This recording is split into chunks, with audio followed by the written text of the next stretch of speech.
যে বেসিক্যালি কিন্তু আমার যে স্বাভাবিক জীবনযাত্রা এটা কিন্তু আমার নাই। বহু অবৈধ অ্যান্টিবায়োটিক বানাচ্ছে কোম্পানি, বন্ধ করে দিয়েছি না? বহু ইন্ডাস্ট্রি লাইসেন্স নাই, বন্ধ করে দিয়েছি না? তোরা তো আমাকে সবসময় ক্ষতি করার চেষ্টা করে এবং আমাকে 3 বার হত্যার হুমকি দেওয়া হয়েছে। কাপড়ের কাপড় তো এখনো এই বাসায় পাঠানো হয়েছে।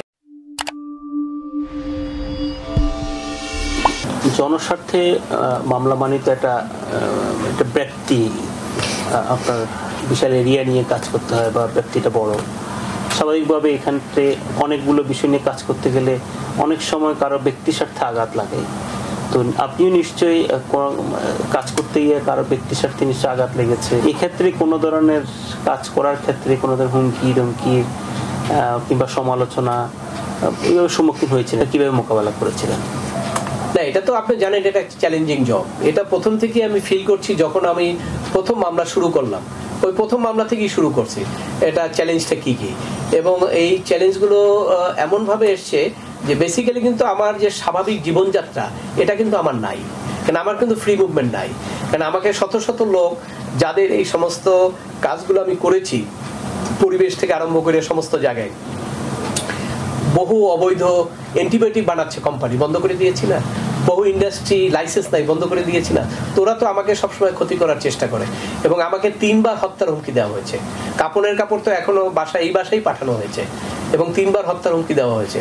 তো সেক্ষেত্রে হাইকোর্ট যদিও সোমোটো রুল ইস্যু করে আমার একটা নিরাপত্তার ব্যবস্থা করেছিল দেখে আমি কিন্তু এখন মুভমেন্টে অন্তত হাইকোর্টে যেতে পারি, আসতে পারি। কিন্তু আমি কিন্তু স্বাভাবিক মুভমেন্ট করতে পারি না, আমি কিন্তু সব জায়গায় যেতে পারি না। কারণ প্রত্যেকটা জায়গায় আমি দেখেছি, প্রত্যেকটা জায়গায় যেখানে আমি লড়াই করেছি, প্রত্যেকটা লড়াইতে আমার উপরে একটা চাপ ছিল যাতে আমি সারেন্ডার করতে হয়। কারণ আপনি জানেন যে এই যে কাজগুলো আমি বললাম, লালবাগ কেল্লার ভিতরে যে 2টা বাড়ি দখল করা ছিল, এটা কি উনি এমনি ছেড়ে দিতে পারে বলেন? তো সেটা তো আমরা ছাড়তে বাধ্য করেছি, তো তার একটা ক্ষোভ আছে না? তো এরকম শত শত ঘটনা, আমি 350 জনস্বার্থের মামলা করেছি, তার মধ্যে 700-800 ঘটনা হবে যে এই প্রত্যেকটা জায়গায় কিন্তু আমার উপরে ক্ষুব্ধ লোক আছে, অর্থাৎ যে কোনো সময় আমার উপরে আক্রমণ করতে পারে। এবং আমাকে তো কোর্টের ভিতরে আক্রমণ করা হয়েছে। কোর্ট থেকে যখন আমি অর্ডার নিয়ে বেরোচ্ছি, একটা অ্যান্টিবায়োটিক কোম্পানি যারা লাইসেন্স ছাড়া তৈরি করছিল, সে কোর্টের গেটের মধ্যেই কিন্তু আমাকে আক্রমণ করা হয়েছে। তো এরকম তো সব জায়গায় আক্রমণ আছে এবং এই চ্যালেঞ্জগুলো আছে। এবং অফার, এই যে প্রথম অফারগুলো ছিল অনেক, যে প্রথম তো আমার সম্পর্কে তারা জানতেন না, হয়তো প্রথম অফার আসতো, টাকা পয়সার অফার টফার, তো এগুলো প্রথম আসলে কথা বলতাম, আমি কথা বলতে বোঝার চেষ্টা করতাম কি বলতে চাইতেন, তাদেরকে কনভিন্স করে চেষ্টা করতাম যাতে সে ফেরত চলে যায়, আমার উপরে ক্ষুব্ধ না হয়। কিন্তু পরবর্তীকালে আমি আর আলোচনাও করি না, কারণ আমি জানি যে আলোচনা করতে আসলে এটা একটা রিস্ক। কারণ সে আমার আলোচনার প্রেক্ষিতে আলোচনা করাকালীন হয়তো আমার উপর আক্রমণ করতে পারে, এগুলো কিন্তু আলোচনাও করি না। তো ওই ধরনের অফার পরোক্ষভাবে আমার সংগঠনের লোকজনের মাধ্যমে পরোক্ষভাবে আসে, বিভিন্নভাবে আসে।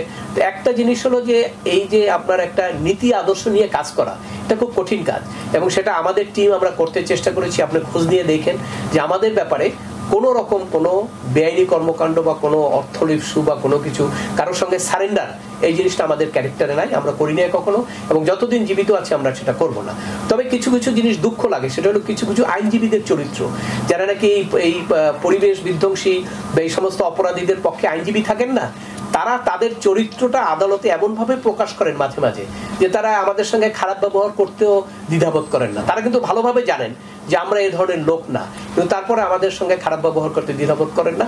ওই জিনিসগুলো আমাদের কষ্ট লাগে যে উনি তো আমার প্রফেশনাল লোক, সে তো ভালোভাবে জানে যে আমরা কি করছি, তারপরেও ক্লায়েন্টের টাকা পাওয়ার কারণে সে দেখা যাচ্ছে যে আমাদের সঙ্গে খারাপ আচরণ করেন, আমাদের সঙ্গে কোর্টের ভিতরে খারাপ আচরণ করেন।